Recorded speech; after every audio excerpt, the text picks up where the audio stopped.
menggerakkan hati. Negeri ini memanggilmu kawan, belajar bergerak berbagi untuk negeri.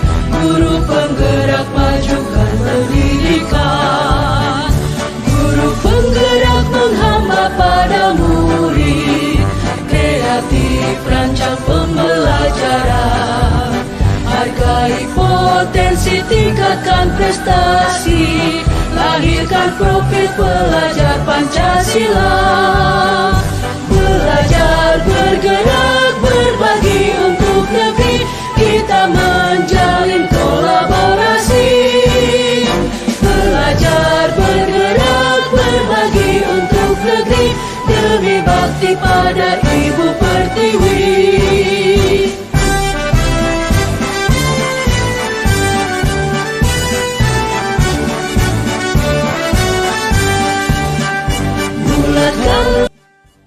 Selamat siang Bapak Ibu semua.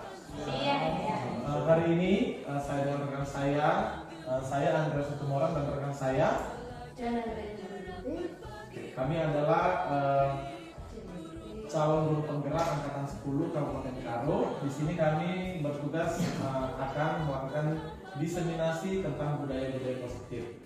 Baiklah, langsung saja kita mulai pembahasan kita hari ini. Baik, salam dan bahagia Bapak Ibu guru hebat. Sebelum kita memulai acara kita, izinkan saya untuk memberikan satu buah pantun. Boleh nanti dibantu cakapnya ya. Ambil kayu untuk membuat meja. Kayu disatukan dengan paku. Sebelum presentasi saya buka, saya ucapkan salam terlebih dahulu. Baik, assalamualaikum warahmatullahi wabarakatuh.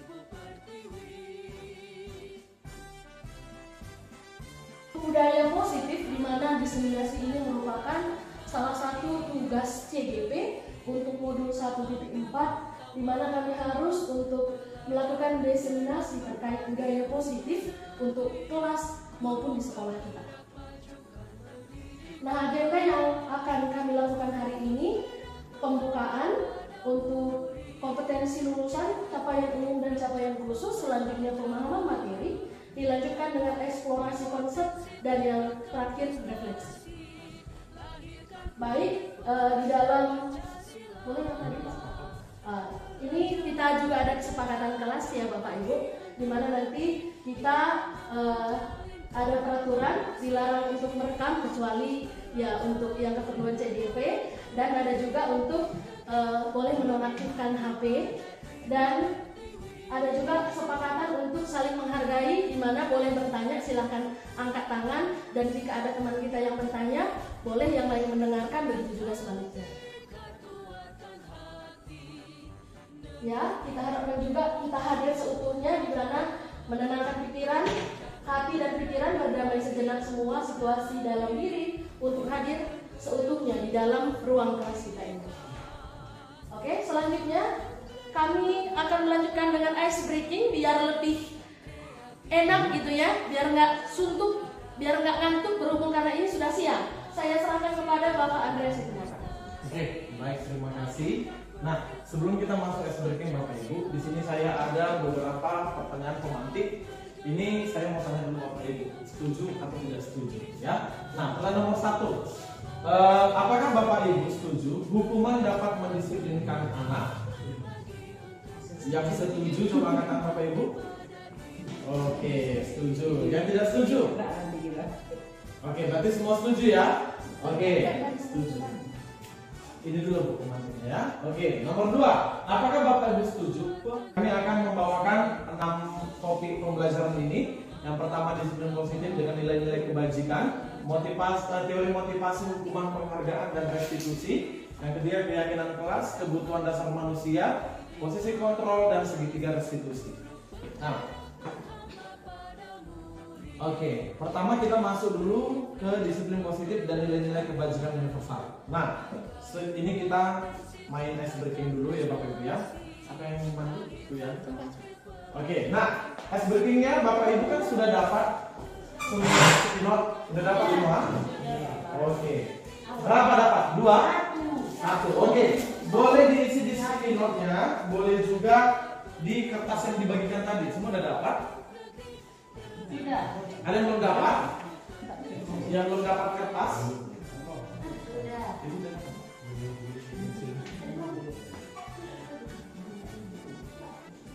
Kamu tadi? Atau boleh isi di kertas ya? Di kertas yang ini saja. Ayo, kan ada Bapak Ibu ya. Nah, isinya gini. Di atasnya jika baru di bawahnya maka.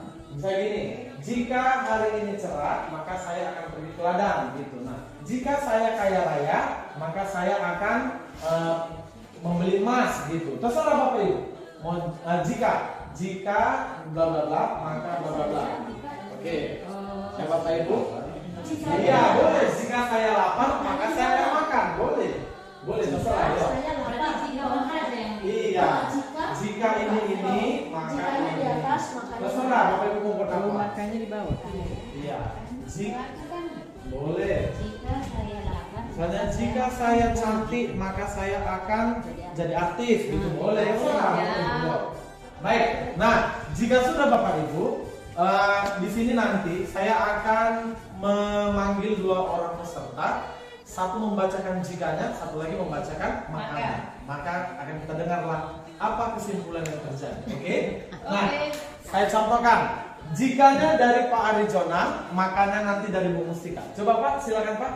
Jika saya keluar rumah, Maka saya akan keliling dunia. cocok ya? Oke, begitu kira-kira ya Pak Ibu ya. Oke, kita mulai. Jikanya Bu Anova, makanya Bu Mita. Jika saya mengantuk, maka saya akan jalan-jalan dulu. Oke. Saya sesuai.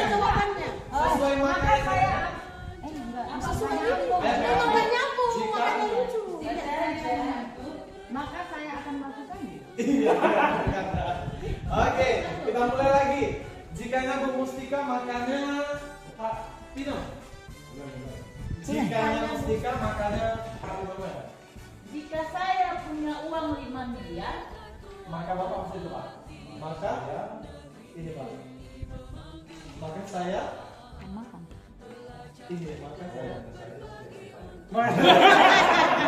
Oke, jika saya miliki uang 5 miliar, saya akan berikan payung. Oke, lagi. Jikanya Ibu, makanya Pak Tupal. Jika saya cantik, Maka saya akan liburan ke luar negeri. Oke. Kamu udah deh? Oh enggak. Oke. ya udah. Jikanya Bapak udah Pak. Ada dulu. Jikanya dari Bapak, makanya misalnya Bereni. Jika saya pergi, Maka saya akan makan.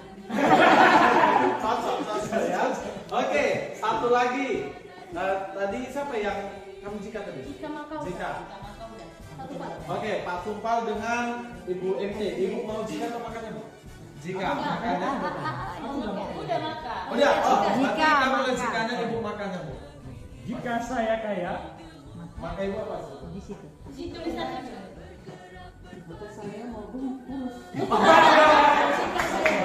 Oke Bapak Ibu, kita bertahan untuk kita semua Bapak Ibu. Oke, udah semua ya. Oke, nah.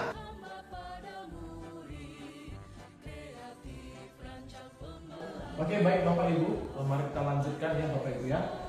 Di sini perubahan paradigma teori kontrol atau teori pilihan ya. Di sini ada 4 teori. Yang pertama itu Bapak Ibu, ilusi guru mengontrol murid. Ilusi bahwa kritik dan membuat orang merasa bersalah dapat menguatkan karakter. Yang ketiga, ilusi bahwa semua penguatan positif efektif dan bermanfaat. Yang keempat, ilusi bahwa orang dewasa memiliki hak untuk memaksa. Ya, baik. Di sini Bapak Ibu, kita pelajari Bapak Ibu.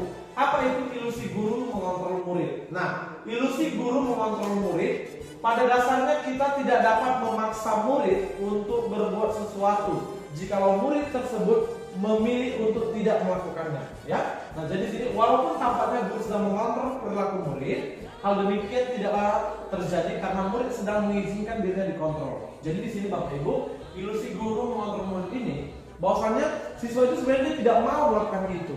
Cuma karena dipaksa oleh gurunya, jadi dia melakukan itu. Ya Bapak Ibu. Kemudian yang kedua, ilusi bahwa semua penguatan positif efektif dan bermanfaat. Kita lihat, penguatan positif atau bujukan adalah bentuk-bentuk kontrol segala usaha untuk mempengaruhi murid agar mengulangi sesuatu perilaku tertentu adalah suatu usaha untuk mengontrol murid tersebut. Jadi itu bukan pure dari murid itu, tetapi itu adalah kontrol yang dilakukan gurunya agar sudah melakukan apa yang diinginkan oleh gurunya. Baik, kemudian yang ketiga, ada ilusi bahwa kritik dan membuat orang merasa bersalah dapat menguatkan karakter. Apa itu? Nah, menggunakan kritik dan rasa bersalah untuk mengontrol murid, pada dasarnya itu akan membuat identitas siswa menjadi gagal, ya. Ini membuat siswa kita menjadi gagal. Karena apa? Mereka belajar untuk merasa buruk tentang dirinya, Bapak Ibu, ya. Nah, mereka mengembangkan dialog diri yang negatif. Nah, kadang sulit bagi guru untuk mengidentifikasinya. Karena apa, Bapak Ibu? Karena di sini gurunya itu memberikan kritik sehingga nanti identitas yang dihasilkan siswanya itu merasa dirinya itu selalu merasa bersalah. Nah, kemudian yang keempat, ilusi bahwa orang dewasa memiliki hak untuk memaksa. Nah, ini yang sering dialami oleh anak didik kita, Bapak Ibu, karena dia merasa gurunya itu lebih dewasa dibanding dia, sehingga dia akan melakukan apa saja yang akan dilakukan oleh gurunya. Nah, jadi apapun yang dilakukan dapat diterima selama ada sebuah kemajuan berdasarkan. Nah, ini kalau dia benar, Bapak Ibu, ya, kalau dia anjuran yang diberikan oleh dewasa itu baik. Nah, ini untuk suatu kemajuan. Nah, suatu pengukuran kinerja. Apabila saat itu pula orang dewasa akan menyadari bahwa perilaku memaksa tidak akan efektif untuk jangka waktu yang panjang dan sebuah hubungan permusuhan akan terbentuk. Oke.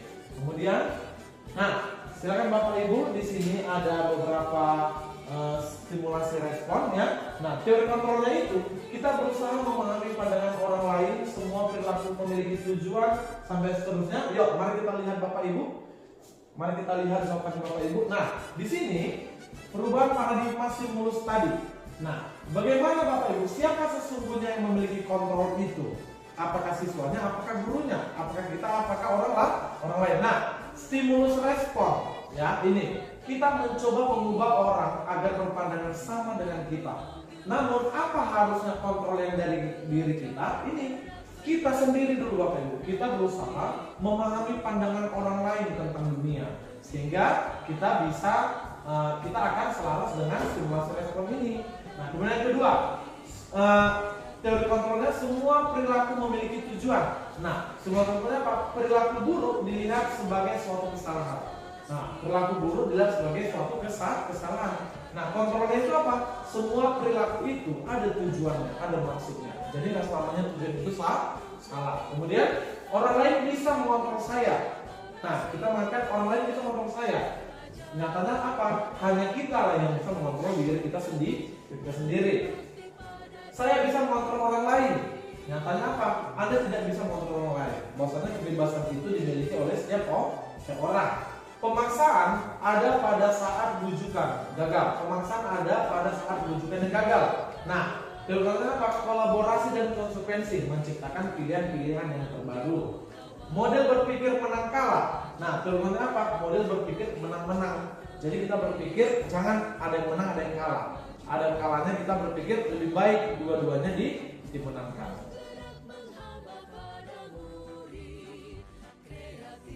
Kemudian kita lanjut ke bagian yang kedua, ini adalah teori motivasi, hukuman, dan penghargaan restitusi.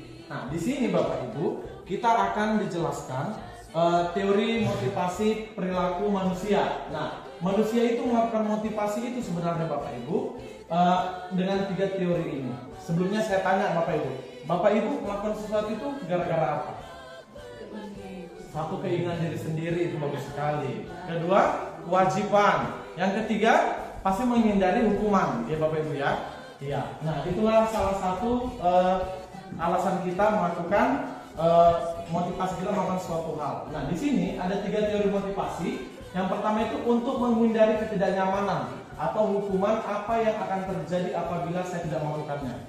Ya, ini motivasi eksternal dari dalam diri sendiri. Yang kedua, dari luar. Yang kedua, untuk mendapatkan imbalan dari orang lain atau institusi apa yang akan saya dapatkan apabila saya melakukannya. Nah, ini yang dua ini dari luar, bahkan ada yang diterimanya apabila itu tidak dilakukannya. Yang ketiga ini, untuk menghargai diri sendiri, saya akan menjadi orang yang seperti apa bila saya tidak melakukannya, Bapak Ibu. Nah, inilah dia salah satu ketiga teori motivasi. Nah, yang dua ini berasal dari luar dan yang satu ini motivasi dari dalam. Nah, di sini untuk kita menerapkan disiplin positif, motivasi yang terbaik itu adalah motivasi nomor 3. Saya akan menjadi orang yang seperti apa apabila saya tidak melakukannya. Berarti ini timbul kesadaran dari dalam diri sendiri. Bukan karena saya datang terlambat, saya takut dihukum. Kalau itu berarti kan suatu dorongan dari luar, sebab akibat makanya dia melakukan itu. Gitu Bapak Ibu ya. Nah, kemudian yang berikutnya, di sini ada kata merdeka menurut Kaiser Dewantara. Merdeka itu artinya tidak hanya terlepas dari perintah, akan tetapi juga cakap buat memerintah diri sendiri. Ini berarti lebih ke mendisiplinkan diri, ya Bapak Ibu ya. Oke, selanjutnya. Di sini ada dihukum oleh penghargaan.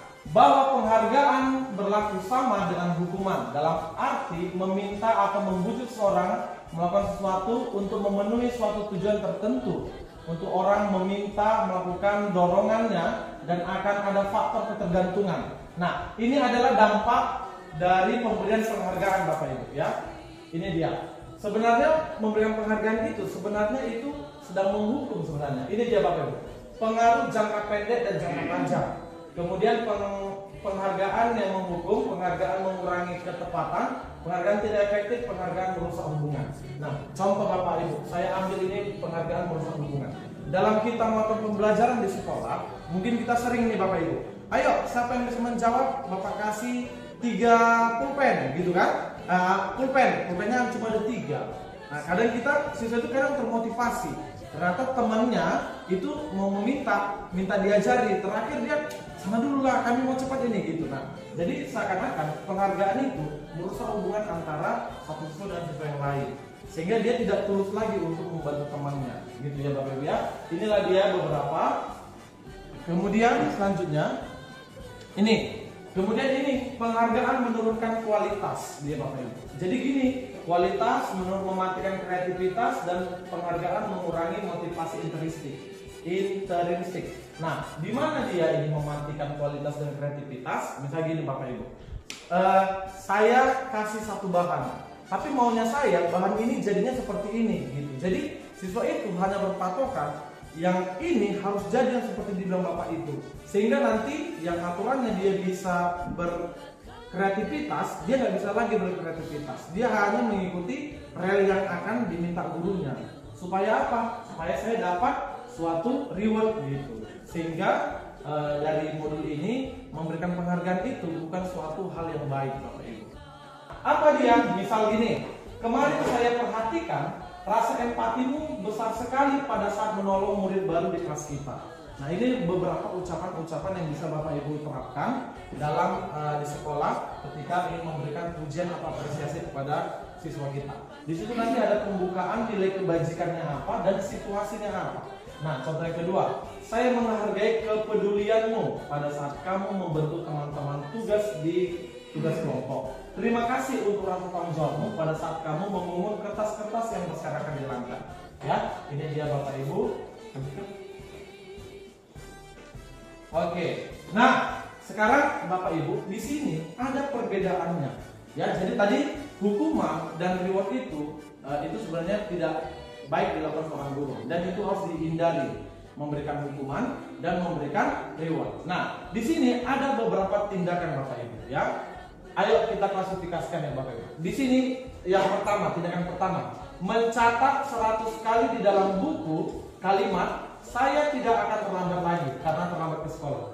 Dia menulis, mungkin dia terlambat, disuruh gurunya catat 100 halaman 100 kali di dalam buku itu, saya tidak akan terlambat sebanyak 100 kali. Kemudian yang kedua, lari melalui lapangan basket 2 kali dan seterusnya Bapak Ibu. Coba Bapak Ibu lihat di sini tindakannya. Coba Bapak klasifikasikan, Bapak Ibu klasifikasikan. Itu termasuk hukuman atau konsekuensi? Coba Bapak Ibu udah dapat skinor semua? Sudah, coba di skinornya Nomor 1, langsung jawabannya hukuman. Nomor 2 itu pengatur konsekuensi, misalnya konsekuensi. Ketiga konsekuensi, keempat hukuman. Ya udah buat aja langsung di sekiranya Bapak Ibu. Itu dia. Ada 1, 2, 3, 4, 5, 6, 7. Ada 7 tindakan guru yang Bapak Ibu klasifikasikan. Dia termasuk ke dalam hukuman atau ke dalam konsekuensi.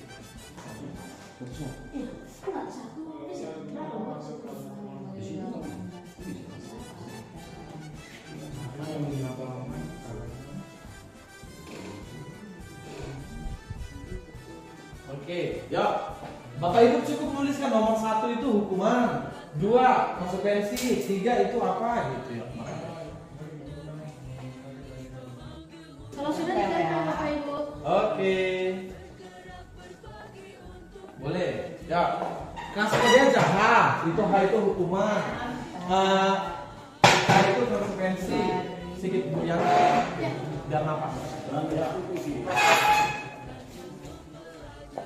Oke. Terima kasih. Ayo, Bapak Ibu. Iya, ada 7 poin itu. Boleh di situ di samping ini boleh Pak. Oke. Oke. Ayo Bu Mus. Si pembantu ya oke. Enggak. Oke. Baru.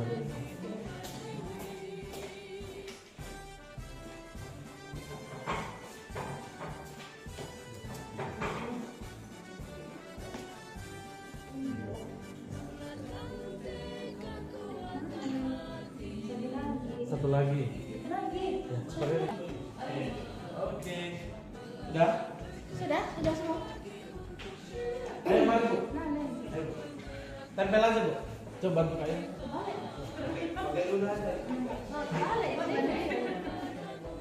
Ayo.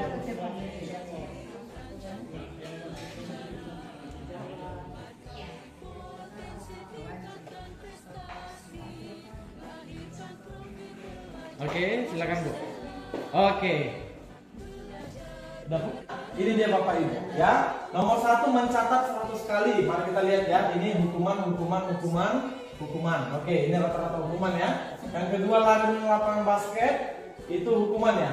Hukuman. Oke. Yang Bapak Ibu jawab konsekuensi nomor berapa? Nomor 4. Menggantikan kertas tugas teman yang dicoret. Hukuman. Konsekuensi. Oke. Yang kelima. Oke. Mari kita lihat jawaban yang benar Bapak Ibu. Silakan. Oke. Nah, nomor 1 ini mencatat 100 kali. Ini merupakan hukuman. Ya Bapak Ibu ya. Kemudian yang kedua lari di lapangan basket, itu hukuman. Yang ketiga murid diminta push up 15 kali, itu hukuman. Menggantikan kertas itu konsekuensi. Membersihkan tumpahan air di meja itu konsekuensi. Murid disuruh untuk tidak mengenakan sepatu seharian di sekolah karena tidak mengenakan sepatu hitam, itu hukuman. Yang ketujuh lari mengelilingi lapangan basket, itu adalah konsekuensi. Pertanyaannya Bapak Ibu, apa perbedaan nomor 2 lari mengelilingi lapangan basket 2 kali ini kan hukuman, sama nomor 7 ini konsekuensi? Di mana bedanya Bapak Ibu? Ada yang bisa memberikan penjelasan Bapak Ibu? Iya, silakan Bu. Menurut saya nomor 7 itu konsekuensi karena memang di bagian situ dia salah. Dia harusnya ikut PJOK tapi ternyata tidak ikut PJOK sebelumnya. Jadi itu merupakan konsekuensi yang tidak disiplin mengikuti PJOK. Iya, benar sekali jawabannya Bu ya. Yang lain ada mau nambahkan Bapak Ibu? Oke, pas ya. Nah, nomor 2 ini jelas ya, lari lapangan ini itu merupakan hukuman terlambat hadir di sekolah. Nomor 7 ini kenapa konsekuensi? Karena dia terlambat dan ini adalah pelajaran PJOK. Jadi memang wajar dia disuruh lari lapangan. Itu bukan hukuman Bapak Ibu ya. Itu merupakan konsekuensi. Nah, jadi saya mau Bapak Ibu satu orang bisa menjelaskan apa itu perbedaan dari hukuman dan konsekuensi. Ayo Bapak Ibu. Oke, ya silakan Pak. Yang namanya hukum itu skalanya secara umum Pak. Menurut saya pribadi. Nah, kalau konsekuensi ini secara internal, arti kata secara individu satu dengan individu yang satu. Arti kata secara semacam itu bilang ya. Ya gitulah Bu Pak bahasanya. Oke. Yang lain ada mau nambahkan Bapak Ibu? Oke, silakan Pak Tumpah. Kalau menurut saya kan hukuman itu dia bisa di sana dia hasil hukumannya untuk banyak kejadian. Berbeda dia untuk konsekuensi. Kalau konsekuensi apapun yang terjadi dia untuk kejadian yang sama itu konsekuensinya bakalan sama juga untuk kejadian yang sama terjadi di tempat lain. Gitu. Oke. Bu Mustika mungkin Bu boleh Bu? Jadi menurut saya kalau hukuman itu dia seperti kita memberikan hukuman itu tanpa ada efek dari perbuatannya itu, dia merata. Maksudnya itu contohnya kalau konsekuensi karena dia melakukan kesalahan itu disesuaikan dengan kesalahan apa yang dilakukannya, bermanfaat enggak gitu. Dan kalau dia yang hukuman itu belum tentu bermanfaat gitu. Oke, benar sekali jawaban Bapak Ibu semua. Perbedaan antara hukuman dan konsekuensi itu Bapak Ibu, hukuman ini kita lebih antara kita sebagai guru memintakan hak kita apa kepada siswa. Kita lebih memerintahkan mereka. Hukuman, berarti kamu harus lari lapangan 100 kali gitu. Berarti kan dia melakukannya sesuai dengan kemauan kita Bapak Ibu. Sementara konsekuensi ini, sementara konsekuensi ini adalah suatu tindakan yang dia itu adalah tidak memberatkan siswa, dan ini adalah dia menyelesaikan apa yang telah diperbuatnya. Jadi di sini dalam konsekuensi ini anak-anak itu lebih bertanggung jawab apa yang telah dilakukannya dan bagaimana cara menyelesaikannya Bapak Ibu.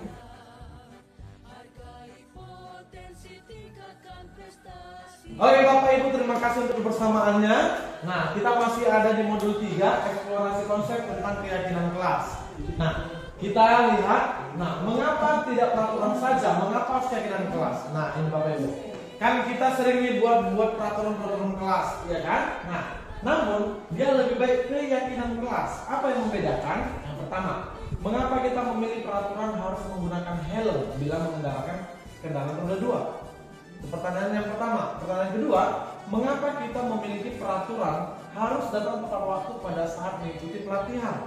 Nah, untuk mendukung motivasi intrinsik, kembali ke nilai-nilai keyakinan lebih menggerakkan seseorang dibanding mengikuti serangkaian peraturan-peraturan tersebut. Ya, Bapak Ibu, menjadi bagian dasar dari semua yang akan kita pelajari ini.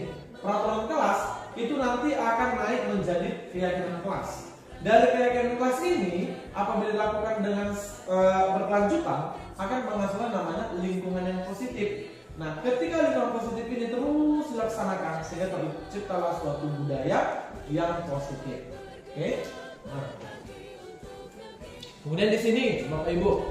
Nah, saya mau bertanya kepada Bapak Ibu. Ayo, yang manakah di bawah ini yang merupakan keyakinan kelas? Ya, keyakinan kelas. Terus jawabannya mengapa? Ayo Bapak Ibu. Kesepakatan kelas yang pertama, kami guru dan murid yang saling menyayangi. Yang kedua, kami murid yang semangat belajar. Yang ketiga, kami murid yang peduli dengan teman-teman. Coba Bapak Ibu yuk, satu orang siapa kira-kira yang mau? Yang mana di sini keyakinan kelas dan mengapa itu menjadi keyakinan kelas? Ayo Bapak Ibu, satu orang. Ya, Ibu Mustika. Ayo Bu Mustika.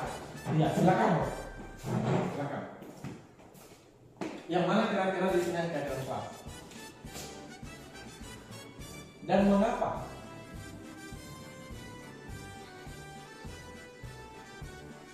Keyakinan kelas, Pak. Keyakinan kelas itu berdoa sebelum dan sesudah kegiatan. Yang A, B, C, Bu? Yang Oke. Yang mana, Bu? itu Iya benar, yang A kata Ibu ini kan. Kami guru dan murid yang saling menghargai. Oke, mari Bapak Ibu berikan tepuk tangan. Nah, oke. Nah, kenapa kira-kira Bapak Ibu yang A ini merupakan kesepakatan kelas? Nah, seperti yang sudah Mustika tadi A. Nah, jadi ini merupakan suatu kesepakatan bersama antara siswa dan guru. Jadi membuat suatu kesepakatan itu dari kita, oleh kita dan untuk kita, Bapak Ibu ya. Jadi kita kumpulkan dulu apa semua dari siswa, terus kita adakan kesepakatan. Ini cocok nggak? Ini cocok nggak? Ini cocok nggak? Ketika kesepakatan itu sudah ada, maka inilah yang akan kita jalankan secara bersama-sama. Apabila nanti siswa melakukan kesalahan, maka kita akan kembali kepada keyakinan kelas kita apabila kita sepakat. Oke.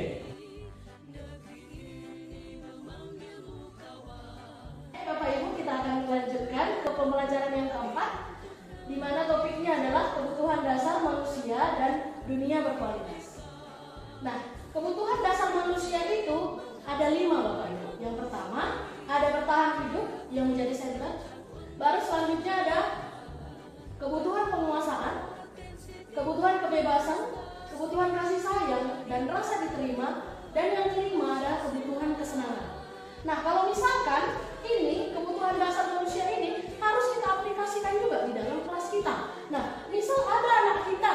Nah, ini ada yang kita ibaratkan ada si Ucok. Nah, si Ucok ini suka sekali dia mencuri bekal kawannya. Nah, itu harus kita lihat dulu sebelum kita menjudge si Ucok ini bandel ini, ya kan? Harus kita lihat dulu apakah kebutuhan dasarnya si Ucok ini sudah terpenuhi kira-kira seperti itu. Nah, kalau misalkan kita asumsikan si Ucok ini ternyata dari rumah tidak makan, ya kan? Berarti ada kebutuhan bertahan hidupnya yang belum terpenuhi seperti itu. Jadi yang 5 kebutuhan ini harus kita kuasai dulu di dalam kelas dan kita praktikkan agar situasi dan kondisi anak itu bisa kita pahami seperti itu, Bapak Ibu.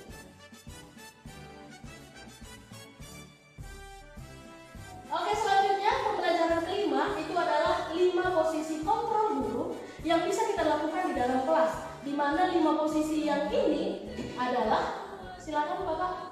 Nah, mari kita refleksi diri Bapak Ibu.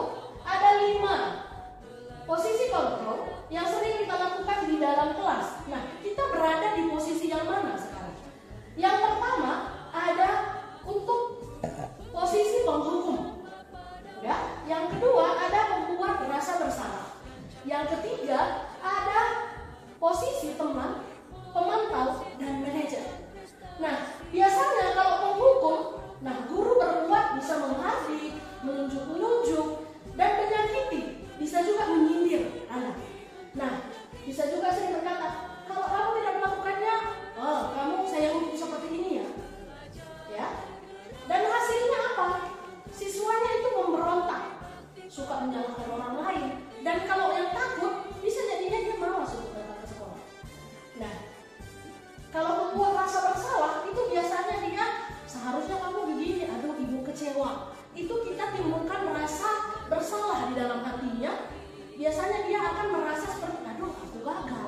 Itu yang dirasakan oleh anak. Nah, kalau untuk posisi teman, kita akan membuatkan alasan-alasan. Ayolah lakukan dulu ibu. Itu biasanya kita memposisikan diri kita adalah friendnya si anak ini. Kita mendekatkan diri dengan anak dalam posisi teman seperti itu. Dan yang keempat itu posisi pemantau. Nah, posisi pemantau ini adalah untuk menghitung dan mengukur. Biasanya ini ada gift di situ, ada tawaran untuk anak-anak untuk melakukan sesuatu. Dan yang terakhir ini adalah posisi manajer. Nah, diharapkan guru sekarang untuk bisa sampai di posisi manajer ini. Dan jujur saja Bapak Ibu, mungkin untuk saya sendiri pun, saya mungkin masih sering itu di posisi penghukum, pembuat rasa bersalah, dan posisi teman. Nah, mungkin kita bisa sama-sama beranjak untuk bisa beranjak di posisi manajer. Dimana kalau di posisi manajer itu kita, misal anak berkasus, ada membuat sebuah kesalahan, kita harus bertanya terlebih dahulu kepada anaknya. Maksud dari posisi manajer ini nanti berhubungan dengan segitiga restitusi. Kita tanyakan dulu kepada anaknya. Kita buat pertanyaan-pertanyaan agar anak itu dia bisa memahami kesalahannya sendiri, ya, dan bisa bertanggung jawab atas kesalahannya. Jadi dia memahami apa salahnya itu dan dia juga yang mengambil solusi atas permasalahannya seperti itu, Bapak Ibu. Oke, ya bisa lah. Bapak Ibu, sekarang ada tugas. Saya akan memberikan pernyataan-pernyataan, ada 6 pernyataan. Nah, contoh yang pertama, saya kecewa sekali dengan kamu. Sekarang kita akan melihat kira-kira yang mengatakan saya kecewa sekali dengan kamu itu tadi pada posisi apa?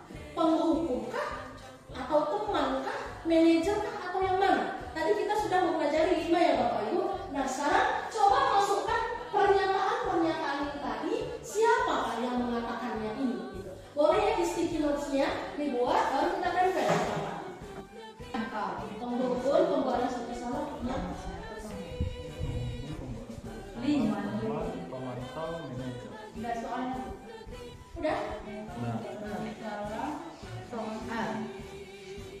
Oke.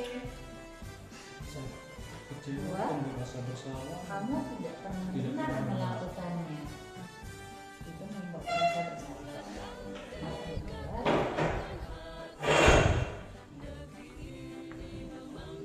Apa kamu mau mendapat stiker bintang? Oke Bapak Ibu, ada yang sudah selesai? Oke, kalau sudah selesai boleh ditempel ya sticky note-nya.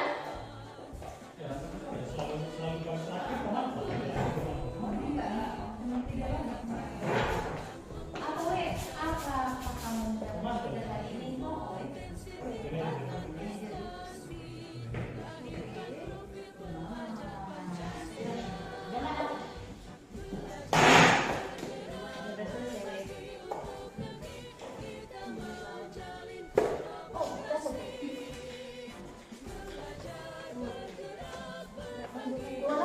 Dua lagi tertinggal. Oke, silakan. Saya satu aja ya Bu, karena Oke, satu kertas. silakan.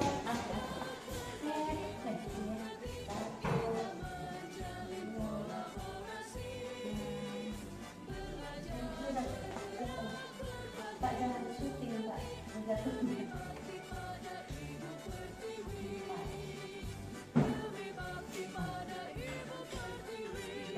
Oke, terima kasih Bu. Oke, ada yang udah selesai lagi? Ayo. Boleh di luar atau di sini? Boleh. Oke. Thank you. Jawabannya sudah semua ya Bapak Ibu. Sekarang kalau kita lihat kira-kira jawaban Bapak Ibu ini apa? Nah, saya kecewa sekali dengan kamu. Ada yang membuat pembuat rasa bersalah, penghukum, pembuat rasa bersalah, dan pembuat rasa bersalah. Kamu tidak pernah benar melakukannya. Ada yang membuat pembuat rasa bersalah. Oke, berarti kompak ya. Ayo Allah lakukan demi bapak atau ibu, teman-teman, manajer, teman ya. Apa kamu mau mendapatkan stiker bintang hari ini? Manajer, pemantau, manajer. Bagaimana kamu bisa menyelesaikan masalah ini? Manajer. Oke. Kamu selalu yang paling terakhir. Ada penghukum, pembuat rasa bersalah. Manajer, pemantau. Oke, mari kita lihat apakah jawaban Bapak dan Ibu. Oke. Yang pertama tadi sudah banyak yang benar ya. Jadi saya kecewa sekali dengan kamu. Berarti di situ anak-anak merasa kayak, aku berarti udah bikin ibuku kecewa nih. Udah, berarti dia pembuat rasa bersalah. Sudah. Baru yang kedua, kamu tidak pernah benar melakukannya. Jadi kita menjudge anak itu selalu salah. Jadi di sini masuk kepada penghukum. Yang ketiga, kalaulah lakukan demi ibu bapak itu kita kayak friend, kita kayak teman dengan anak. Ya. Lalu yang keempat, apakah kamu mau mendapatkan stiker bintang hari ini? Itu masuk kepada pemantau. Kita memberikan iming-imingan. Ya, kita memberikan reward. Kalau dapat stiker bintang berarti hari ini harus baik. Kalau dapat bintang hari ini berarti kamu harus mengerjakan ini, seperti itu. Itu adalah posisi pemantau. Lalu selanjutnya, bagaimana kamu bisa menyelesaikan masalah ini? Nah, di sini ke posisi manajer. Jadi anak itu disuruh untuk mengetahui apa masalahnya dan menyelesaikan permasalahan dia sendiri. Baru yang terakhir, kamu selalu yang paling terakhir itu adalah posisi penghukum. Jadi luar biasa Bapak Ibu ya, sebagian sudah banyak yang tepat.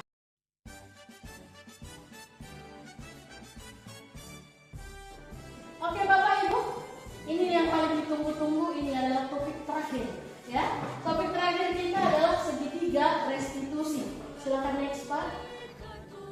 Nah, segitiga restitusi ini ya bentuknya juga memang segitiga. Terdiri dari 3 tahap. Yang pertama adalah menstabilkan identitas, yang kedua adalah validasi kebutuhan, dan yang ketiga adalah menanyakan keyakinan. Nah, di dalam menstabilkan identitas ini, kita itu diibaratkan menstabilkan identitas anak. Bahwa kalau misalkan anak berbuat kesalahan itu adalah hal yang biasa, ya. Jadi agar ada impact, ada efek menang dan menang. Jadi jangan waktu dia berbuat kesalahan dia semacam kita judge, kita buat dia seperti orang yang gagal, seperti itu. Jadi kita mau menstabilkan identitas anak bahwa berbuat salah itu adalah hal yang manusiawi.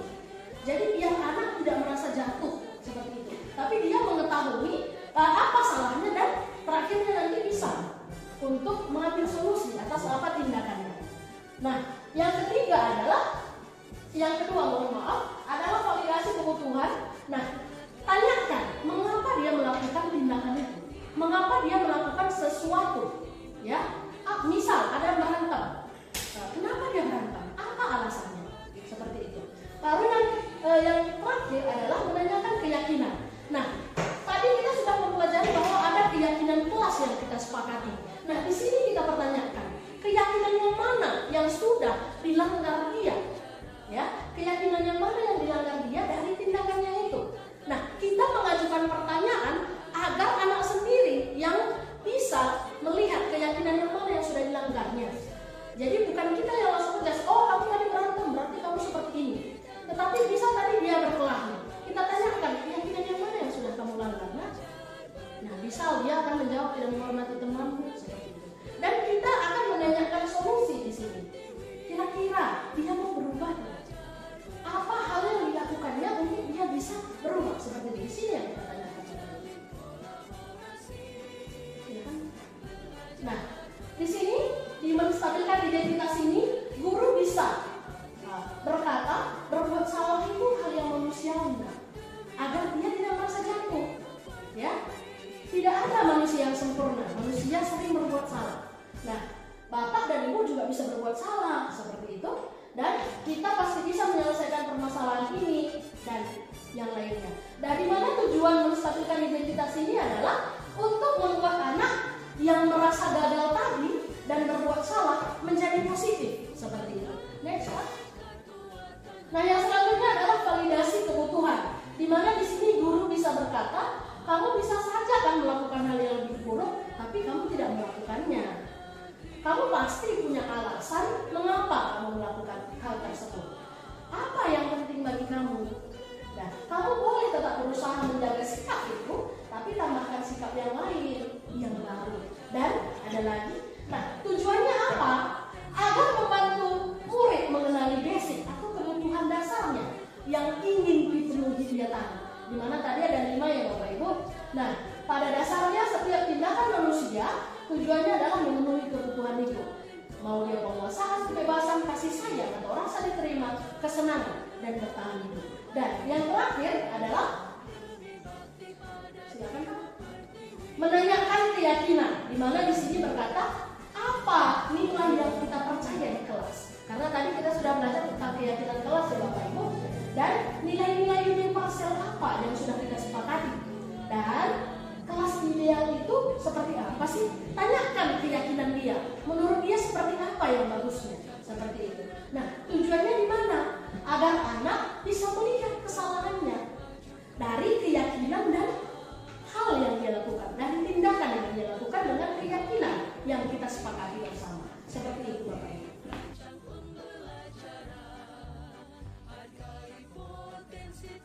Oke, baik Bapak Ibu, dari serangkaian pembelajaran kita hari ini. Nah, kita sudah menyelesaikan semua materi pembelajaran kita. Tiba saatnya kita masuk pada refleksi. Nah, kami mau Bapak Ibu ada 2 orang dari peserta yang ingin menceritakan apa perasaannya setelah perasaan yang diperoleh dan dirasakan selama pembelajaran ini. Ayo Bapak Ibu, siapa yang bersedia? Oke, baik, benar sekali Ibu kita dan siapa satu lagi? Pak Tumpal. Oke, mari Pak, Bu, silakan. Siapa duluan ini? Oke, mungkin dengan Ibu Ita atau Pak Tumpal dulu. Oke, jadi hal yang baru saya dapatkan hari ini tuh bahwa kita itu tidak boleh menghukum atau memberikan hadiah reward kepada siswa, tapi seharusnya kita tuh memberikan yang namanya konsekuensi. Konsekuensi ini berbeda dengan hukuman. Kalau dia hukuman itu kan kita paksa murid ini. Kalau dia konsekuensi itu dia atas dari kerjasama, atas kesepakatan bersama gitu ya. Jadi siswanya juga tetap masih termotivasi untuk tetap belajar dan bertanggung jawab atas hal yang sudah dilakukan. Ya, baiklah, setelah kami diberi kesempatan, saya akan sedikit memberikan refleksi tentang segitiga restitusi. Nah, di sini menurut saya segitiga restitusi itu ada baiknya untuk dilakukan pada saat kita menyelesaikan masalah, terlebih masalah kesiswaan di dalam kelas. Jadi manfaatnya bagi anak-anak itu kita akan memberikan kebebasan sedikit kepada anak, nah tapi dalam batasan kebutuhan mereka gitu. Jadi kita selama ini mungkin melakukan bahwasanya anak-anak itu selalu merasa aku tuh kenapa ya harus dipaksa seperti ini, padahal ada solusi, ada jalan yang harus kita berikan kepada mereka. Jadi kita harus memaparkan terlebih dahulu apa itu sebenarnya segitiga restitusi. Mungkin bagi anak-anak selama ini mereka belum paham. Jadi ini adalah hal yang baru yang harus kita terapkan di sekolah kita masing-masing. Sekian dan terima kasih dari saya.